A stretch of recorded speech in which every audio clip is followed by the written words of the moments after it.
Okay. Hello, everybody, and welcome to the beginning of the second day of Brand Bootcamp. Yesterday was so much fun. I had so much fun. I know that there were certain people that literally came to every single call. But obviously, also, if you're watching the replays, I'm hoping that you are finding a lot of value from them. And I'm super excited. So today we're going to be diving into the second of my No BS brand strategy sessions, and we are going to be talking all about insights to identity today. So focusing on how we can take all the things that we found in our workshop and translate it into our strategy PDF guide and actually translate it into a visual direction that inspires a really exciting concept for our client and hopefully helps them to build those cult brands that we have talked about. So I want to just start off quickly by very briefly recapping everything that we went over yesterday. So we explored the strategy process, what exactly makes a cult brand, and then the 4 pillars of strategy, and we explored them split up into the questionnaire, the workshop, and the brand strategy PDF.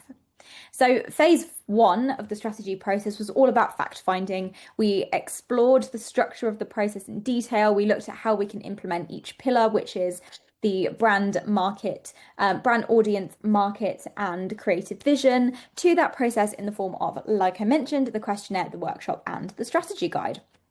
So hopefully at this point you are buzzing with the ideas that you can implement in your own process and feel really confident in both conducting the strategy workshop and also knowing what results you are looking for as well. If we were approaching this in a real client scenario at this stage in our process, we would have a very strong understanding of the brand that we are about to build with a bunch of key facts that we're ready to dive in deeper with. So if you remember from yesterday, I talked all about bolding certain facts that you thought would be relevant to carry on forward into the next stage. But what exactly is the next step? How do I take those facts and turn them into a visual identity that both communicates the right things and stands out on a shelf? So in today's session, we're going to be exploring phase 2 of the strategy process, which is implementation, looking into how we can take those facts, turn them into insights, and then create a design action plan. So by the end of today, you should know why using strategy to craft brand identities is more effective than an aesthetics first approach. You should know how type, color, and other elements can influence emotions and opinions and how they help us to communicate strategy. And you should know the difference between a fact and insights and feel confident in knowing how to use your strategy guide to form a design action plan and a fully fleshed visual direction concept. Now, if you are watching the replays, I recommend going back and watching Cult Brand Cultivators if you have not already. But if you are here today and you haven't watched it, that is also completely fine because we are just talking about an entirely different stage. So if you're like, yeah, cool, I know what my strategy process is, I just want to learn about putting it into a design, then that is also absolutely fine. So, as designers, it is natural for us to want to jump straight into the design. It's in our blood, it's in our DNA. And after all, you probably already have a lot of ideas buzzing around your brain. And typically, this is our next step. However, if you are here, it is because you're looking to build cult brands with a bigger purpose. And we don't just do that by letting our strategy files collect dust. Instead, I want you to think of your strategy guide or the PDF or the playbook or whatever you've chosen to call it as your compass. It's guiding you through the desert. It's telling you what decisions to make so you can find the buried treasure. Bit of a cringy metaphor, I know, but stick with me here. Your guide is there as a roadmap to make sure that every single creative decision that you make is grounded in purpose.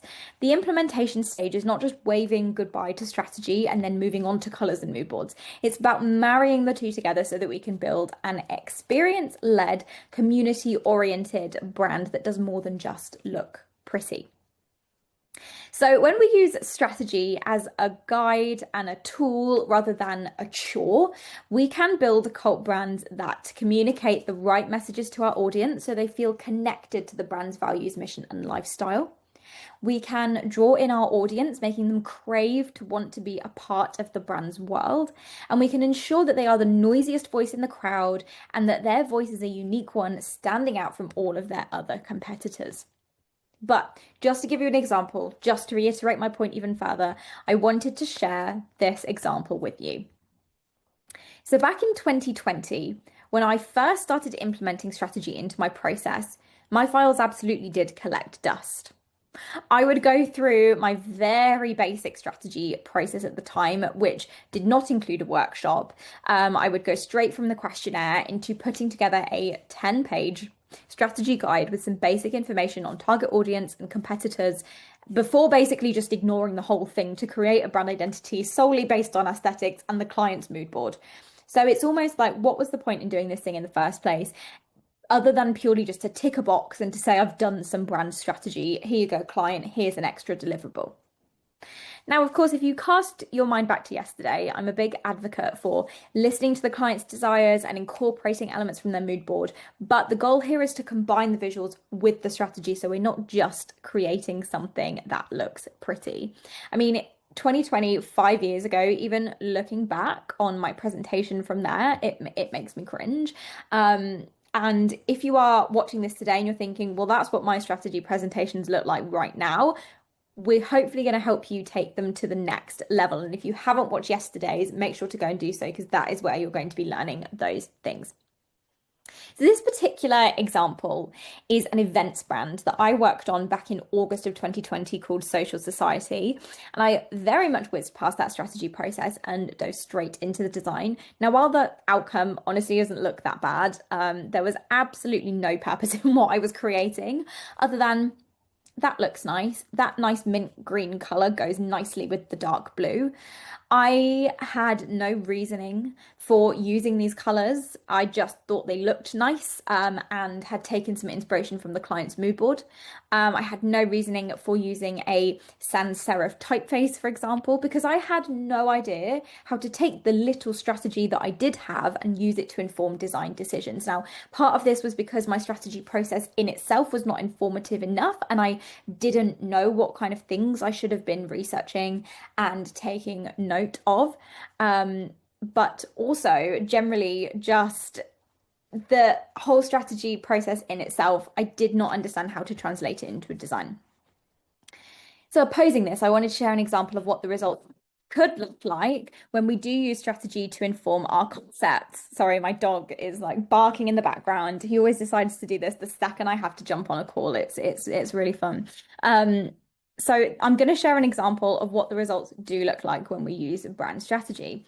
And just for a little exercise, I'm curious to just have a little brainstorm in the chat. Without knowing anything about this brand, I want you to just share some of your opinions, some of your thoughts on what you think this brand's personality is. What do you think their mission is? What sort of thing do you think they do? Not necessarily what the brand is, but just what is the vibe behind the brand? What is their story? What is their personality? And I'll give you a minute or two to have a little type. I'm intrigued to see your thoughts.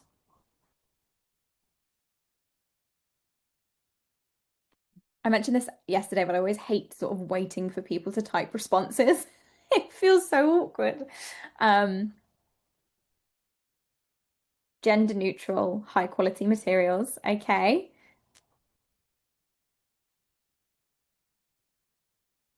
So this is Hallie Parker. And no, the name does not have any reference to Parent Trap.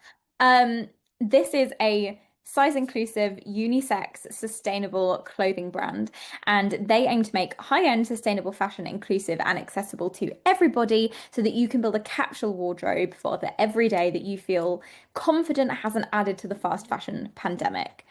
So during our strategy workshop, and this was a brand I worked on in 2022. So it's been quite a while, but I still love the outcome of this. And I think this is also a really, really good example of how I mentioned yesterday that I don't necessarily bring my personal design style into the brands I create. I feel like it's obvious to tell that all of my brands that I've created have been done by me, but I focus on the strategy behind the brand rather than, okay, I fancy creating a brand that's a bit fun. So during the actual strategy workshop, these were the values that we had outlined. So we had to be 100% transparent about sustainability and to look into the entire life cycle of a product. To showcase a range of models in order to create a diverse environment and to provide a platform where all of shapes and sizes feel accepted. Now, it is worth saying that these are all stock photos and mock-ups, and it was very difficult to find ones with plus size models, so just bear that in mind. To provide a high quality product line that has been manufactured within the UK so we can focus on our sustainability mission. To educate customers, consumers in the way that they can be more mindful of how they take care of their garments after purchase, and to create a genuine and authentic connection with customers to create a strong and long-lasting relationship. So as a designer, what visual features did I use to be able to communicate those things through the brand? So one thing that I did was using this lowercase sans serif, and it's super, super easy to look at surface level and say, well, that's really basic. Like, that is just a font. And the logo does sort of just feel like text on a page. But there was a lot that went into that decision. And particularly having explained the strategy behind the choices, my client was 100% obsessed with it. He was completely on board and he loved the outcome. And he understood why it was necessary to just have a simplistic logo, minimalistic, that appears to be text on a page, whereas some clients would be like, well, that's not detailed enough.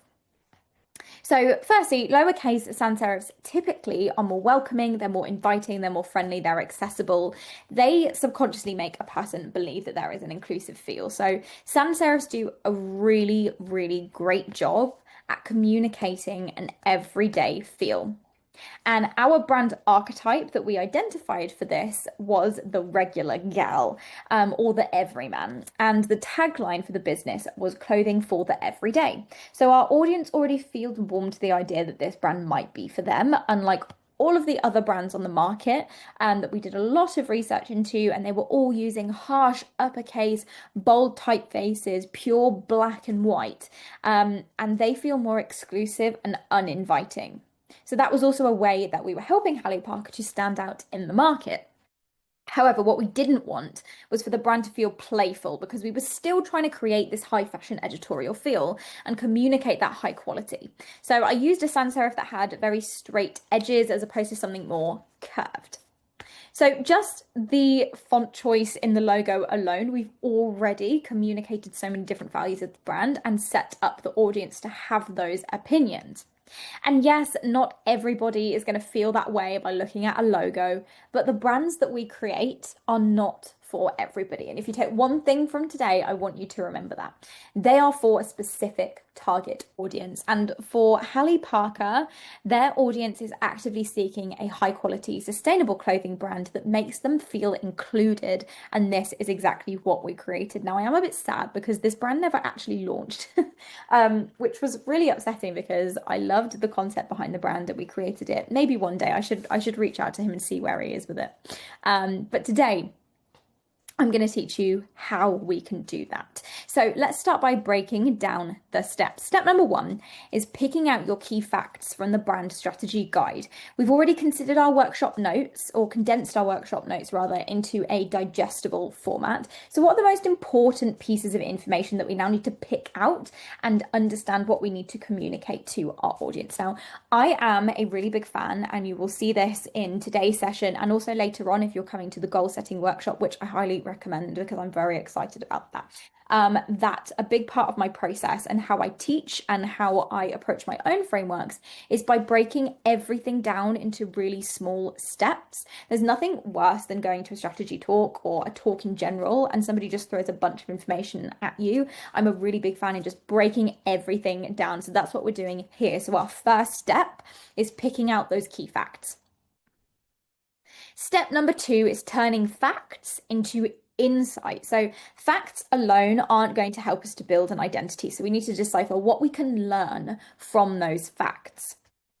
Step 3 is creating a design action plan. What do those insights tell us about the design elements that we need to use? And by creating an actual action plan, we know exactly what we're looking for when we're collecting inspiration, rather than just mindlessly scrolling through Pinterest looking for things that attract us.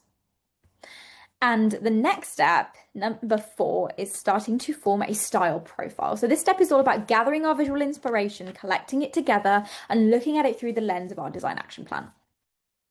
And then lastly, we're putting our visual concepts together in order to present to our clients.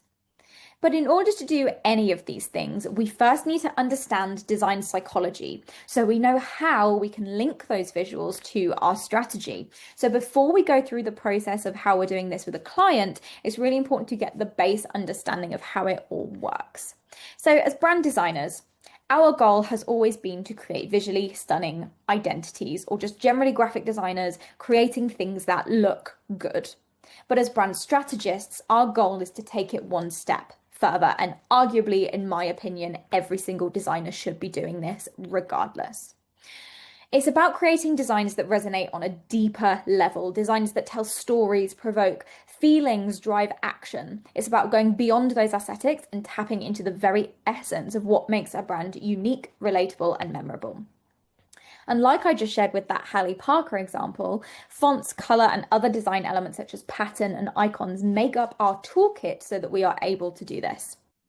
So we're going to start off by taking a look at color. Color is one of our most important tools because it is the first thing we recognize and the last thing we remember. When I say Starbucks, I'm sure that for 90% of you, the shade of green is the first thing that's popping into your head. Or Barbie. You don't see the face of the doll, I mean, some of you might, but you see that pink color. The power of color goes beyond recognition. We have literally been wired from a young age to associate colors with emotion, and this is how it works with brands. When you see a brand with a deep burgundy red as its primary color, we automatically think luxurious, romantic, sensual. Yet when you see a brand using a bright sunshine yellow, you think playful, joy, creativity, like Crayola, for example.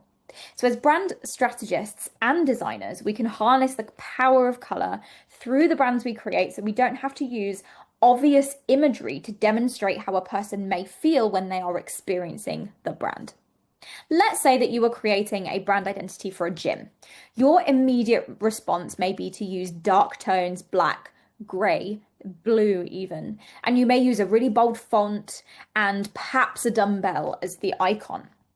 But if I told you that you were building an identity for a modern gym in the heart of London that focuses on spin classes to help mums get back into shape after they've given birth, you may decide to use a lavender purple shade combined with a bold orange to demonstrate that you feel bold and confident while exercising, and your mind and experiencing the gym as a mindful experience also. Now, I literally created this in 5 minutes. Do not judge my design skills. We would, in this case, perhaps add a very unique icon logo that insinuates a feeling and communicates a concept rather than literally using a dumbbell as well. So for every hue, shade, and saturation of a color, it will convey a different meaning, and that meaning will become even more complex when we start building a palette of lots of different colors combined together and then adding all of the other design elements like typography, icons, pattern. And to demonstrate this even further, I want to take a look at how some of the big brand names are using color to communicate their brand personalities. So if you're familiar with the beauty industry, if it's something you work in, you have probably come across Edam Beauty before. This is one of those brands that comes up on my Pinterest all the time, and I'm constantly in awe over the brand identity. It is beautiful. I can't remember off the top of my name the studio. Is it Lotte Neiman? Is that her name? Lottie? I'm pretty sure that's who designed it. She does stunning work. And I'm constantly admiring how beautiful this is. And a lot of it comes down to their very beautifully eccentric color palettes. But as you can see, they've used color in a way that is still very colorful, but it doesn't have to be bright and playful and fun. So the immediate feel that we get from this color palette is one that is energetic, with that very eclectic and bold feeling, but the contrast between some of those slightly darker and lighter shades, particularly when combined with that beautiful custom brand typography, provides a luxurious high-end feel. Diving into the colors in more depth, this like gorgeous earthy olive green paired with the bright coral pink and the orange tones combines an organic feel with one that is modern and vibrant. So we're not necessarily having to use like complete earth toned colors to show that it is an organic brand. But what exactly does this tell me about, as a consumer, about the personality of the brand?